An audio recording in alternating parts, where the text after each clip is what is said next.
नमस्कार and welcome back. Amit Shah ji ने एक लिस्ट जारी कर दी है। किसको? हमारे धुरंधर जो अननोन गनमैन है उसको।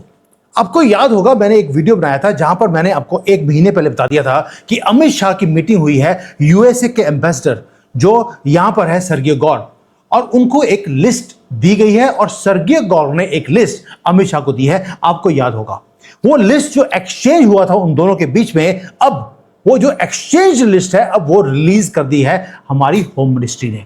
ये कोई छोटी मोटी लिस्ट नहीं है, क्योंकि ये जो लिस्ट है वो क्वाइटली सैटरडे को कल वो रिलीज हो गई। उसके अंदर 23 नाम है, जिसमें 17 लोग पाकिस्तानी हैं, या बोलना चाहिए सुअर हैं जो पाकिस्तानी हैं, और 6 भारतीय हैं। सारे के सारे ग्लोबल टेररिस्ट हैं जो होम मिनिस्ट्री ने डिक्लेयर कर दिए।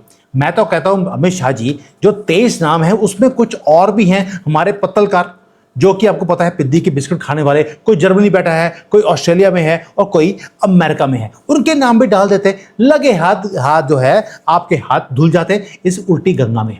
दोस्तों हमने क्या किया है, जितने ये लोग हैं इनको डेजिग्नेट कर दिया, और लिस्ट किसको दिया है? ये अमेरिका को लिस्ट हमने ऑलरेडी दे दिया। दोस्तों ये कोई प्रेस कॉन्फ्रेंस नहीं करी, कुछ भी नहीं, एक फॉर्मल हिट लिस्ट है जिसको हमने रिलीज किया है। और ये लोग सिर्फ असैसिन्स नहीं है, ये वो लोग हैं जो लोग भारत के अंदर दंगे कराने के लिए या यहां पर टेररिस्ट एक्टिविटीज करवाने के लिए ये माहिर हैं, या ये हो सकता है कि कल को जाकर ये करवाएं। इसके साथ साथ इनका जो पूरा ग्लोबल फाइनेंशियल सिस्टम है और जो इनका इंटेलिजेंस का आर्किटेक्चर है, इन सब को हमने घेरे में डाल दिया। यानी कि कुछ बड़ा है जो अमित शाह प्लानिंग कर रहे हैं और उसकी जो एग्जीक्यूशन है वो ऑलरेडी हो चुकी है। दोस्तों साथ में एक काम और हुआ, जो वेव है असैसिनेशंस की, यानी कि पाकिस्तान हमारे कंट्री में असैसिनेशन करवाने की बात बोल रहा था। आज पाकिस्तान के अंदर जो अननोन गनमैन हैं, जिनको बोला जाता है अननोन गनमैन, उन्होंने वहां पे अपना काम भी करना शुरू कर दिया, और 1 बाय 1 जो हाई वैल्यू टेररिस्ट टारगेट्स हैं उनको एलिमिनेट किया जा रहा है पाकिस्तान की धरती के अंदर। सबको मालूम है कौन करवा रहा है, ये अननोन गनमैन किसके हैं। लेकिन आपने देखा होगा कि कोई भी दुनिया में नोबडी डेयर्स टू स्पीक कि भारत, अमित शाह या हमारी रॉ ये काम करवा रही है। इस्लामाबाद इसलिए आज पैनिक में है। वो पॉइंट तो कर रहे हैं फिंगर्स को कि ये रा करवा रहा है, ये मोदी जी करवा रहे हैं, बट दो तरफ से बिल्कुल साइलेंस है। एक है न्यू दिल्ली, न्यू दिल्ली में अननोन गनमैन के ऊपर कोई बोलता ही नहीं है ये हमारे हैं या नहीं है, neither we accept nor we deny. दूसरा, हमने एक जो लीगल न्यूक्लियर बॉम्ब है उसको भी फेंक दिया पाकिस्तान के ऊपर। यानी कि जो रूल्स ऑफ काउंटर टेररिज्म है वो रीराइट किए जा रहे हैं रियल टाइम के अंदर। अब मैं आपको दिखाऊंगा एक इनविजिबल थ्रेड जो कनेक्ट करता है अननोन गनमैन को उस लिस्ट के साथ जो हमने रिलीज कर दिया, और साथ में 30 साल पुरानी एक डिप्लोमेटिक स्टेलमेट है जिसको हमने उल्टा कर दिया है। यानी कि 30 साल पहले कांग्रेस की गवर्नमेंट ने एक हरकत करी थी यूनाइटेड नेशंस में जाकर 1996 में, किसी ने भी उसके ऊपर अमल नहीं किया। अब मोदी जी बोलते हैं मैं और इंतजार नहीं कर सकता। अब हमने लिस्ट अमेरिका को थमा दी है, उनको बोल दिया या तो आप इसको एलिमिनेट कर दीजिए, वरना हमारे लोग जो हैं हमारे तो नहीं अननोन गनमैन वो काम कर लेंगे।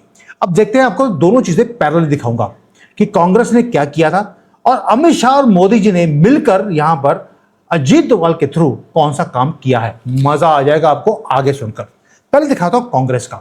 दोस्तों सन था 1996, भारत गया यूनाइटेड नेशंस के अंदर एक बड़ा ही सिंपल प्रपोजल लेकर। नाम था CCIT, मतलब comprehensive convention on international terrorism. Goal बड़ा स्ट्रेट फॉरवर्ड था कि जितने भी इंटरनेशनल क्रिमिनल्स हैं यानी कि टेररिस्ट हैं, उनको क्रिमिनल्स डिक्लेयर किया जाए या उन्हें टेररिस्ट डिक्लेयर किया जाए। कोई एक्सेप्शन नहीं, कोई डबल स्टैंडर्ड नहीं। Good terrorist and bad terrorist की डेफिनेशन खत्म की जाए। यानी कि जो टेररिस्ट है उन्हें ना तो फंडिंग मिलेगी, ना उन्हें आर्म्स मिलेंगे, हथियार नहीं मिलेंगे, और ना ही उन्हें पूरे दुनिया में कोई भी सेफ हेवन क्रिएट नहीं करने दिया जाएगा। यानी कि आपको लगेगा कि भाई कांग्रेस ने पहली बार कोई ढंग का काम किया है तो यूनाइटेड नेशंस इमीडिएटली मान गया होगा।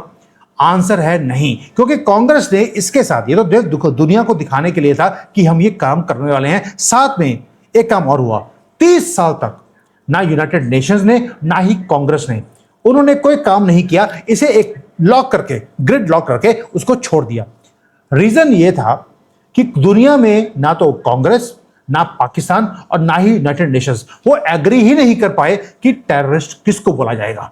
अब क्वाइटली बैकग्राउंड में हो क्या रहा था, यूनाइटेड स्टेट्स है, यूनाइटेड नेशंस है और पाकिस्तान, इन्होंने कभी भी जो ये सीसीआईटी है इसको बैकिंग दिया नहीं। वॉशिंगटन बोलता था कि भाई कुछ लोग ऐसे हैं, कुछ ग्रुप्स ऐसे हैं जिसे हम फ्रीडम फाइटर्स बोलते हैं, उन्होंने इनको टेररिस्ट बोलने से मना कर दिया। यूरोप हेजिटेट करता रहा हमेशा ही कि भाई हम इंटरनेशनल ह्यूमैनिटेरियन लॉज के अंडर, इंसान तो इंसान है, वो इंसान गोलियां भी चला रहा हो, टेररिस्ट भी हो, लेकिन उसे हम फांसी नहीं चला सकते या अननोन गनमैन के थ्रू गोली नहीं मार सकते। पाकिस्तान ने एक अल्टीमेट विक्टिम कार्ड खेलना शुरू कर दिया। क्या बोला कि टेररिस्ट तो टेररिस्ट है, लेकिन कुछ लोग हैं जो सेल्फ डिटर्मिनेशन के लिए लड़ाई लड़ रहे हैं, हम उन्हें टेररिस्ट नहीं बोल सकते। और हमें मालूम है कि जो ये सेल्फ डिटर्मिनेशन वाला जो क्लॉज है वो कश्मीरी टेररिस्ट को बचाने के लिए ये काम किया गया। यानी कि अमेरिका और पाकिस्तान, यूनाइटेड नेशंस और कांग्रेस ऑफ भारत सबने मिलकर एक लूप होल को क्रिएट कर लिया या डिजाइन कर लिया स्पेसिफिकली टू प्रोटेक्ट कश्मीर, ताकि पाकिस्तान इन टेररिस्ट के थ्रू भारत को तंग करता रहे, कांग्रेस उसमें अपने पैसे बनाते रहे और पाकिस्तान अपनी आर्मी को बड़ा करता रहे। तो जो यूनाइटेड नेशंस है उसमें क्या हुआ, 30 साल वहां पे डिबेट होती रही कि टेररिस्ट कौन है कौन नहीं है, और भारत के अंदर खून बहता रहा। लश्कर तैयबा, जैश ए मोहम्मद, अल कायदा, ये वो कंट्रीज है जो फ्रीली पाकिस्तान में सेफ हेवन में रहती थी और भारत को तंग करती रही। और इसलिए जो यूनाइटेड नेशंस है उसमें अगर इन ऑर्गेनाइजेशंस को टेररिस्ट ऑर्गेनाइजेशन डिक्लेयर कर भी दिया तो रियल एक्शन जीरो था। इन नेटवर्क्स को डिसमेंटल कभी किया ही नहीं और ना ही कभी होगा। इसलिए भारत को रियलाइज हुआ, मोदी जी जब आए, कि जो ये मल्टीलैटरल सिस्टम है ये टूटा हुआ है, ये अपने अपने फायदे के लिए काम करते हैं, ये गेम को चेंज करना पड़ेगा। इसलिए अगस्त 2019 में एक काम किया गया, एक अनलॉफुल एक्टिविटीज प्रिवेंशन एक्ट हमने अमेंड कर दिया। इसमें क्या किया, ये डिफाइनिंग मोमेंट है और ये चीजें आपको पता होनी चाहिए कि 30 साल पुराना जो एक सला गड़ा सिस्टम था उसको ठीक किया है मोदी जी ने थ्रू अननोन गनमैन। और हुआ क्या, ये वो मोमेंट था जहां पे रूल्स को चेंज किया गया 2019। भाई यहां पर होता क्या था, भारत पहले बोलता था यूनाइटेड नेशंस को कि लश्कर तैयबा है, ये एक ऑर्गेनाइजेशन है जो कि टेररिस्ट एक्टिविटीज कर रही है भारत के अंदर, इसे टेररिस्ट ऑर्गेनाइजेशन डिक्लेयर किया जाए, इसको बैन किया जाए। उससे यूनाइटेड नेशंस ने उन ऑर्गेनाइजेशंस को बैन कर दिया। वो लोग क्या करते थे, जो वहां पे टेररिस्ट हैं, वो जो इंडिविजुअल्स हैं उनको कभी डेजिग्नेट नहीं किया, उन्होंने जाकर वहां पर एक ऑर्गेनाइजेशन खड़ा कर लिया और वहां से दोबारा से भारत को तंग करने लगे।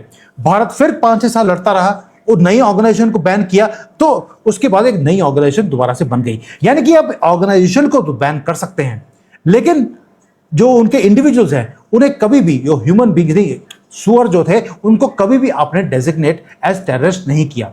ना ही उनका जो नेटवर्क है, उनका जो फाइनेंसिंग है, उसको आपने कभी भी आपने फ्रीज नहीं करने दिया यूनाइटेड नेशंस ने। इसलिए अब हुआ क्या है, हमने उल्टा कर दिया। अब हम ऑर्गेनाइजेशंस को बैन नहीं करवाते, अब हम इंडिविजुअल्स को बैन करवाते हैं। अगर वो ट्रैवल करना चाहें तो उनकी ट्रैवल के ऊपर रिस्ट्रिक्शंस है। हमने उनकी फंडिंग को, इंडिविजुअल्स को और ऑर्गेनाइजेशंस को, उसको बैन करवाया, बंद करवाया। और कुछ ही महीनों में आपने देख लीजिए कि जो 2026 आते आते जो कोडिफाई है, हमने इंडिविजुअल्स को, ऑर्गेनाइजेशंस को हमने करना शुरू कर दिया और साथ में एक ऑपरेशन को लॉन्च किया, उसका नाम था प्रहार। अब प्रहार का मतलब क्या है, जिसको है काउंटर टेररिज्म पॉलिसी। प्रहार का मतलब होता है स्ट्राइक, और यहां पर आता है हमारा अननोन का गनमैन का काम क्या था कि अगर कोई भी हमें दिखता है कि ये टेररिस्ट है, भारत में अटैक करवा सकता है या प्लानिंग कर रहा है, घर में घुस के उसको मारते हैं उससे पहले कि वो पहले कुछ काम करे। इसको बोलते हैं प्रीएम्प्टिव स्ट्राइक। पहले होता था रिएक्टिव, पहले वो कुछ करेंगे उसके बाद हम करेंगे, अब है प्रीएम्प्टिव। उन्होंने सोचा, और अननोन गनमैन पता नहीं महादेव की सेना कहां से आती है और मार के चली जाती है, प्रूफ भी मिलता नहीं है। अब हम वेट नहीं करते, हम डिसमेंटल कर रहे हैं सप्लाई चेन को, फाइनेंशियल सिस्टम को बिफोर दे स्ट्राइक। दोस्तों इसलिए उस लिस्ट के ऊपर दोबारा से आते हैं जो लिस्ट दी है 23 लोगों की। अगर आप क्लोजली वॉच करेंगे उसके अंदर सबसे पहला नाम एक गंदा सा नाम है जो शुरू होता है मोहम्मद से। अगला नाम है शहीद, यानी कि उसे अब शहीद करके ही छोड़ेंगे, और उसके नाम में आता है फैजल, यानी कि अब वो बस फिसलने वाला है, कभी भी वो फैजल करते करते ऊपर पहुंच जाएगा। आदमी कौन है? ये सुअर कौन है? ये बैंगलोर का एक टेक्निकल आदमी है, टेकी है। वो ऑपरेट करता है रावलपिंडी से। वो हैंडलर, उसको अब लिस्ट के अंदर सबसे ऊपर रखा गया है। और मैंने पहले बोला है जहां पर मोहम्मद और इस्लाम का नाम आ गया दरिंदगी शुरू हो जाती है। साथ में उस लिस्ट में जो हैंडलर्स हैं लश्कर तैयबा के, जो लॉन्च कमांडर्स हैं जैसे मोहम्मद के, ये सारे उस 23 में नाम आया हुआ है। ये लोग वो हैं जो कोऑर्डिनेट करते हैं ड्रोन्स को, और ड्रोन्स के थ्रू बॉम्ब्स हैं, ड्रग्स हैं, उनको बॉर्डर के अक्रॉस पाकिस्तान से भारत में भेजा जाता है। ऑफिशियली हमने डेजिग्नेट कर दिया उनको ग्लोबल टेररिस्ट। इसका मतलब क्या है? और लिस्ट दे दिया अमेरिका को कि बच्चों की तरह रोने की जरूरत नहीं है, हम लीगली पाकिस्तान को कॉर्नर कर रहे हैं। और ये जो लिस्ट दिया है अमेरिका को कि अगर इसमें से एक भी आदमी अगर पाकिस्तान में मिला तो पाकिस्तान को FATF की ग्रे लिस्ट में दोबारा से डालना आपकी मजबूरी बन जाएगा।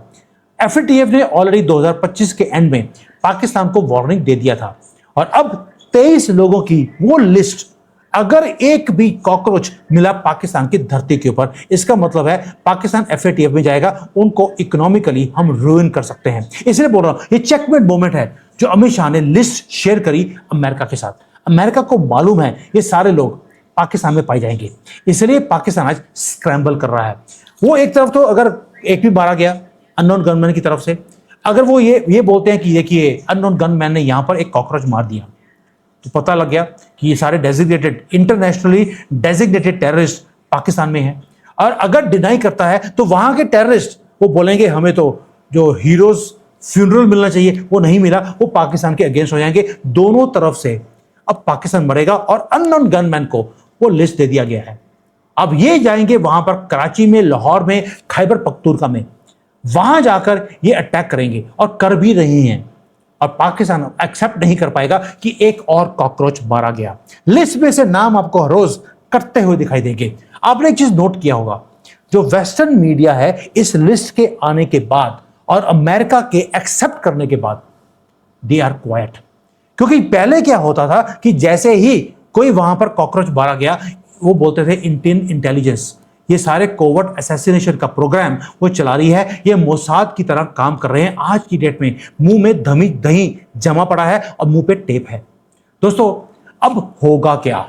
ये तो हो गया जो हो रहा है, और लिस्ट जारी हो गई है। ये लिस्ट छोटी होगी, ये कॉकरोच मारे जाएंगे, और अब होगा स्पिन। भारत साइमल्टेनियसली क्या कर रहा है? हमने हार्ड पावर उसको यूज कर लिया, हमने लीगल पावर उसको यूज कर लिया, और साथ में हमने पाकिस्तान को बिल्कुल कॉर्नर में खड़ा कर दिया है। अब जो अननोन गनमैन है वो भारत के एसेट्स हैं या मोसाद के हैं या किसी और के हैं, इसके ऊपर बात करने की जरूरत नहीं है। बस अब ये होगा कि पाकिस्तान के अंदर आपको गैंग वॉर्स होते हुए दिखाई देंगे, और ये रिजल्ट आपकी आंखों के सामने आएगा। जो सेफ हेवन्स हैं वो दुनिया में कहीं भी हो, अब वो सेफ हेवन नहीं रहे, अब वो सेफ नर्क बन चुके हैं। और जो प्रहार है वो आएगा। जो UAPA का जो लॉ हमने चेंज कर दिया, घर में घुस के मारेंगे, वो भी हमने शुरू कर दिया। और जो फाइनेंशियल इनका इकोसिस्टम था उसे डिसमेंटल करवाना हमने शुरू कर दिया। अब हम वेट नहीं कर रहे कि यूनाइटेड नेशंस इनको बोलेगा कि आप टेररिज्म कर रहे हैं, आप टेररिस्ट हैं। ओ भाई, आपके डेजिग्नेट करने से पहले तो ये 72 होर्स के पास ये पहुंचा दी जाएंगी। इसलिए हम यूनाइटेड नेशंस के पास लिस्ट भेज ही नहीं रहे, हमने भेजी है अमेरिका को। And we are not waiting for America to take action. उनको बता दिया कि ये लिस्ट में ये लोग जाने वाले हैं, आप बचा सकते हैं तो बचा लीजिए। ये जो टॉम एंड जेरी का गेम है अमेरिकन के साथ, वो हमने खेलना शुरू कर दिया, ताकि वो डबल स्टैंडर्ड्स अब भारत के साथ वो खेल नहीं सकते। अब हम ना यूरोप की, ना यूनाइटेड नेशंस की, ना ही USA की किसी डिबेट में हम पार्ट नहीं लेते ऑन ह्यूमैनिटेरियन ग्राउंड्स। हमने क्या बोलना शुरू कर दिया? Cockroaches are not humans, they can not be given humanitarian laws, इनके ऊपर लागू नहीं होते। हमने अब अग्रेसिवली डिफाइन कर दिया कि ये लोग हमारे लिए थ्रेट है, इन्हें न्यूट्रलाइज करना अब हमारा हक है और हम अपनी टर्म्स के ऊपर हम काम करेंगे। यानी कि घर में घुस के मारेंगे, बता के मारेंगे, और हमने 30 साल पुराना जो डिप्लोमेटिक डेडलॉक था उसे बाईपास कर दिया। अब आप करेक्ट कीजिए कि आगे होगा क्या। लिस्ट छोटी होगी, फाइनेंशियल जो इंटेलिजेंस का नेटवर्क है वो वॉच करेगा कि क्या हो रहा है। पाकिस्तान एक्सेप्ट नहीं कर सकता, डिनाई भी नहीं कर सकता।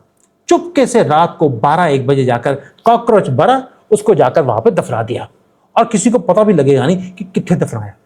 दोस्तों, अब भारत के लॉस इंटरनेशनली वो इंप्लीमेंट होंगे, क्योंकि लिस्ट इंटरनेशनली हमने जारी करी है।